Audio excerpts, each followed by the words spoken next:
Good afternoon, and welcome to the public meeting for the Homeland Avenue Stream Stabilization Project.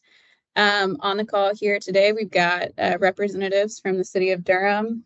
The contractor will be RES Environmental, and McAdams is the engineering firm. My name is Rebecca Stubbs, and I am the engineer and project manager for the engineering side of this project. First, we'll start off with a little bit of background and history. The project that we are talking about here today is focused along a degraded stream and a sanitary sewer line that has been exposed over time. And so the Department of Water Management has contracted with McAdams to develop a stream restoration design to provide long-term sanitary sewer protection for this corridor. The general project extents are shown on the screen here, extending really right along the American Tobacco Trail near where it intersects with Fayetteville Street, at the end of both Barton Street and Homeland Avenue. And so ultimately, the project work will consist of 400 linear feet of sanitary sewer replacement and upgrades, in addition to about 1,500 linear feet of stream of an unnamed tributary to Third Fork Creek. The project site, as you can see within the red boundary, does abut and runs alongside the American Tobacco Trail through this section. As I mentioned, the driver for this project will both include sanitary sewer upgrades and stream restoration. However, during the improvement work for the sanitary sewer mains within the project area, we do not anticipate any disruption to sanitary sewer service to residential or commercial areas in the vicinity of the project, as the project will utilize a bypass pumping operation to maintain service. As far as traffic impacts are concerned, we do anticipate construction to generally enter the site from a Barton Street access point, in addition to an entrance off of the American Tobacco Trail itself. So off of Barton Street, we would expect equipment to turn off of Fayetteville and utilize Barton Street, driving to the end as it then enters the American Tobacco right-of-way and will access the project site down below. There may be temporary lane and street closures to allow equipment to safely move in and out of the project site. And we do ask that on-street parking not block traffic to be able to enter and exit the project site safely. As I mentioned, the second construction entrance will be off of the American Tobacco Trail. Signage and barricades will be installed along at the endpoints of the disturbance for the American Tobacco Trail.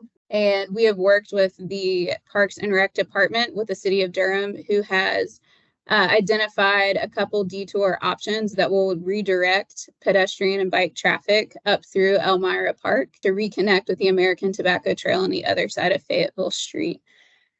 Signage will be placed in the vicinity for this detour and as well at both construction entrances, with a QR code that will take any residents or visitors to this area to the city website for additional details and information. As far as specific property project and property specific impacts, as I mentioned, the project will run along the American Tobacco Trail, which is here at the bottom of the screen. I guess most of the project work will occur within either American Tobacco Trail right-of-way or City of Durham sanitary sewer easements. There are small portions of the project that will encroach into undeveloped areas of a couple private properties, and the city has already obtained temporary construction easements for any of those minor impacts. We do anticipate some tree removal as part of the project process within this area. However, it should be noted that the site will be heavily planted with native vegetation once construction has been completed through this corridor.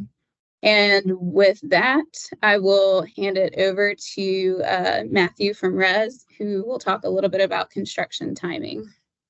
Thanks, Rebecca. So as of right now, our overall project duration is anticipated to be from mid-October through the end of February of next year. Obviously, with pending mobilization date, affected residents will receive door hangers notifying them of construction about 7 days in advance before we start moving anything in.